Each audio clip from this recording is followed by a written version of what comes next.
FCC considers an overhaul of local sports blackouts as fans face $1,000 subscription maze across multiple streaming services. I don't know how it is where you folks live, but here in the Chicagoland area, we have like new sports networks that are individual to teams that are popping up, making this mess even more convoluted. Um, it's not good. It definitely needs some reform.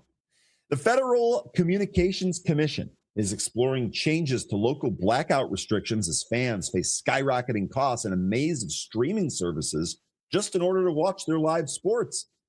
In February, the FCC announced it is seeking public comment on the consumer experience with live sports viewing, citing rising subscription costs and a fragmented media landscape. This was all reported by The Hill on Sunday. Quote, sports remain inherently local. Despite the increasing national nature and reach, end quote, of games, the commission said in its public notice, emphasizing the need to understand how current rules affect both consumers and broadcasters. Fans' frustration has grown. Watching every NFL game last season could require subscriptions to 10 different services, costing more than $1,000. That was according to FCC estimates.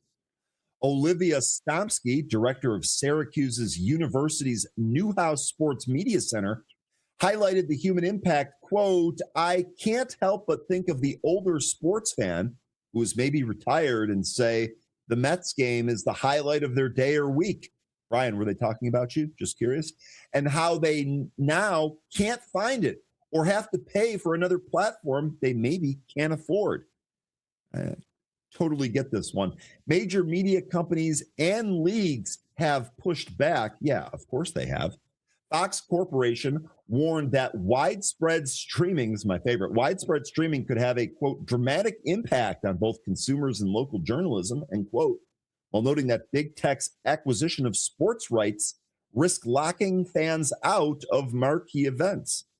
No word yet if they're already being locked out, which I suspect they are.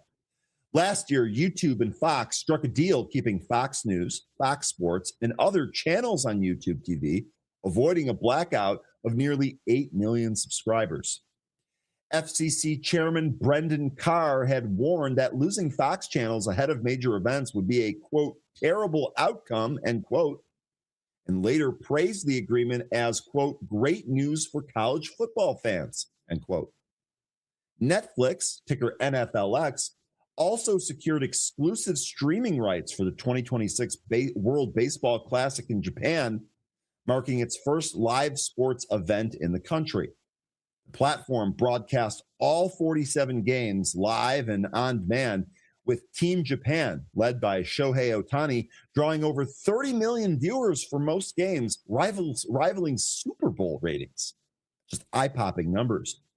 The Walt Disney Company, ticker DIS, reinstated Jimmy Kimmel Live after a temporary suspension following criticism from regional networks, FCC officials, and the president.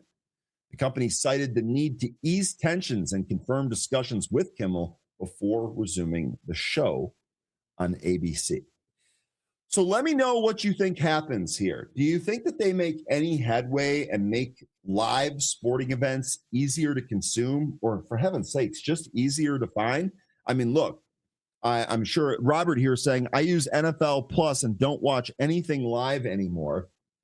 Robert, I wonder how many people are going to do the same thing that you are, right? I wonder what the point is where people just say, you know what?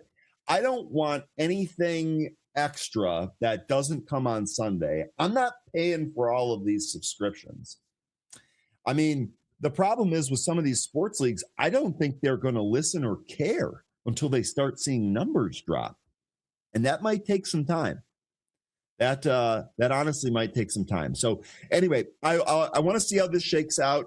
One other thing I'm going to be keeping my eye open for on this is if I think that there's any way that we can actually make money off of some of the changes, that would be one thing. I don't know if that's going to be the case, but we'll see.